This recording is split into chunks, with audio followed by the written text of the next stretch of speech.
Let's now talk to Matthew Lesh, Head of Research at the Adam Smith Institute. Adam, I mean, discussing the NHS, especially the taboo word, that P word, is a thorny issue. And I'm breaking all sorts of taboos right now by even positing that we could potentially move to a hybrid system. What's your view on that? Look, Britain's national myth is that the NHS is something particularly special, unique, or interesting when it comes to healthcare. And that might have been the case about 70 years ago. But today, it's a bit of a lagger of a healthcare system. Practically every developed country has a universal healthcare system. Most of those, or I should say plenty of those, actually outperform the NHS. In my home country, Australia, you get better outcomes for cancer survival, and you get better outcomes for emergency treatment. All across Europe, you've got a similar story. There's all the focus on the US, but that's, if anything, the US is an outlier, and it really closes the debate to focus in on the US. I also want to tackle this point about funding, this myth that, well, if only we gave more money to the NHS, we could solve all its problems. The reality is that the NHS is as bad as well funded as the average or slightly above average OECD healthcare system. And in fact, the NHS, as a proportion of GDP, gets more healthcare funding than places like Singapore or Australia, and yet does worse on outcomes. So although more money is always nice, I don't think just simply throwing more money at the NHS without thinking about structural reform, thinking about competition, incentives, and what actually drives a quality healthcare system, as you experienced in Belgium in terms of a lot more consumer choice, actually drives better outcomes. That's what the NHS, as this monolithic national one-size-fits-all system, often lacks, is that touch that actually cares about its patients directly. And although there are plenty of doctors and nurses working their guts out and within this awful system, it can be much better than it is. So what would you like to see happen? I mean, if you could draw up on a piece of paper now and put it quite simply what the model should be in this country, what sort of thing might you propose?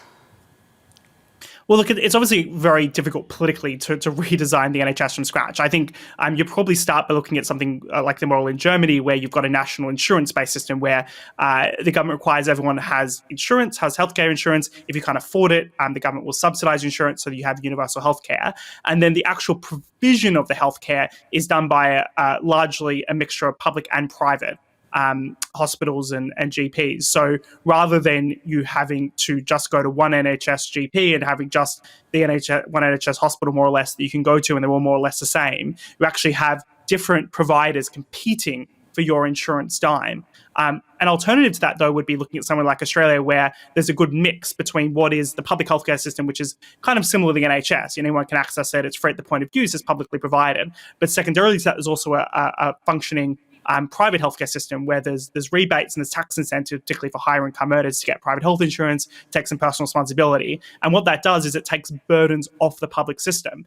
So it means the public system in Australia is of higher quality because there's more people using the private system, because there's more people seeking private care. So everyone kind of benefits of having a high quality access to healthcare as a result of the fact that there is a functioning private system, and about half of the Australian population has insurance.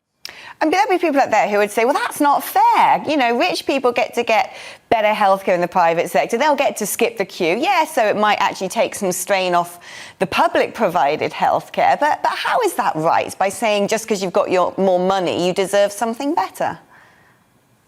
Well, I mean, it kind of almost feels like going back to a classic kind of Thatcherism here. You'd rather the poor have lower quality healthcare, provided that the rich also have lower quality healthcare. I mean, in my opinion, I care less about potentially some gap, which quite frankly already exists in the UK. It's worth noting that about 1 in 10 people do have private health insurance in the UK, and that the quality of private healthcare in the UK is world leading. But it's also very expensive and very inaccessible. I'd rather more people have access to that private system, as well as in the process taking some burdens off the public system, so the quality of public healthcare improves as well. So I'd rather we raise all boats in terms of the quality of healthcare, rather than sticking with the status quo in which everyone has equally as mediocre healthcare and as a mediocre system.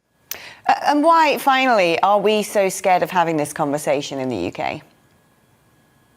Look, I think it's become politically toxic to talk about it. At every single election, Labor says, it's 48 hours to save the NHS. Well, here's a little bit of truth for you. The NHS isn't going anywhere. I think we've got to be realistic about that. But we do have to have a conversation about its weaknesses and its strengths. Yes, it's very good at providing healthcare to everyone. No, it's not necessarily top rating when it comes to the actual outcomes of that healthcare. And what can we do to improve that system? And I think that's a discussion that's absolutely essential. But unfortunately, politicians have realised it's much easier just to hug the NHS, to talk about funding the NHS, rather than having the much more difficult political discussion about saying, yes, we love the NHS. Yes, it's a great healthcare system. Yes, it saves so many people's lives. But it could be so much better than it is today if we actually talk about serious reform. Well, Matthew, thank you so much for coming on to talk about serious reform in what is a critical conversation. That's Matthew Lesh, Head of Research from the Adam Smith Institute.